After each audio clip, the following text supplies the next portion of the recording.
鼻毛得了僵直性脊椎炎，像这样硬邦邦的怎么办呢？今天这支影片有看到有赚到，我们一起来救笔。先想想笔为什么会变得这么硬呢？最可能的就是笔太久没工作了，像是旅行一阵子或是疫情没有营业，都是这样的状况。另一种情况就是老是把笔大面积的暴露在光源下，没有好好的把笔盖好。笔变得顶扣扣会有什么坏处吗？试图凝胶就会发现，哇，这刷痕也太明显了吧！我认真觉得这可能拿去沙坑挖沙可能都还比较好用。想知道怎么救笔吗？好，我救你。先来看看可以帮我们救笔的工具是什么。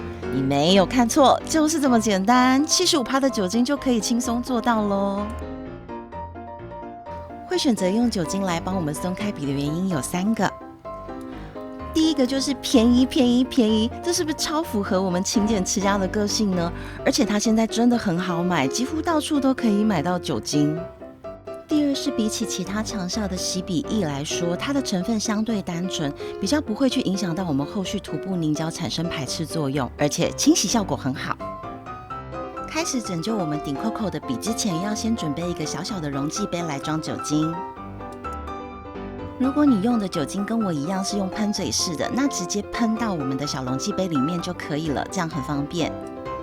不需要装得太满，大约在杯子1/3左右的高度就可以了。松笔的时候有个重点，清洗的时候我们可以把杯子微微的倾斜，稍微让我们的液体比较平躺在我们的杯沿。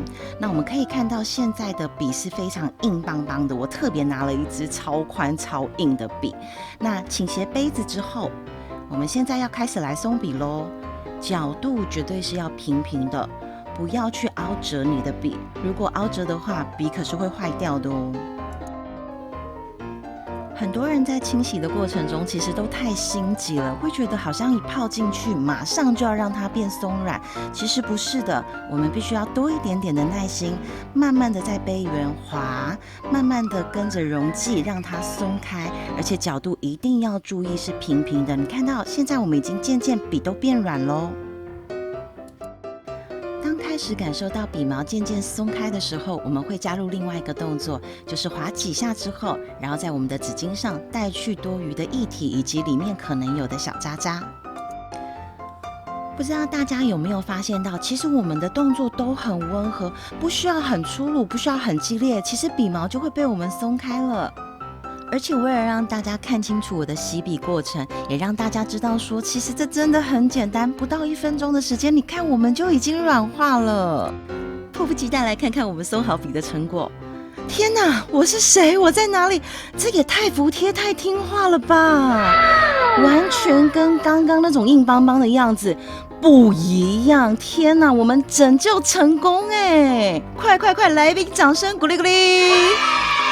你以为影片这样就结束了吗？才没有！如果这一段不看，你绝对会后悔，因为超多人有的 NG 动作，我在这里也要啰嗦的来教大家。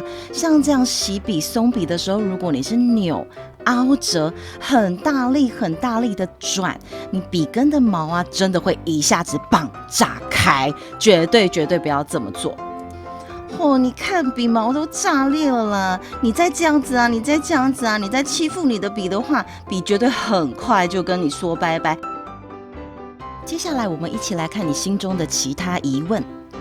我最常被问到的问题就是，为什么我松完笔之后，它有一天还是会变硬呢？其实松笔不是松一次，这一辈子就解决了一劳永逸这么棒的事情。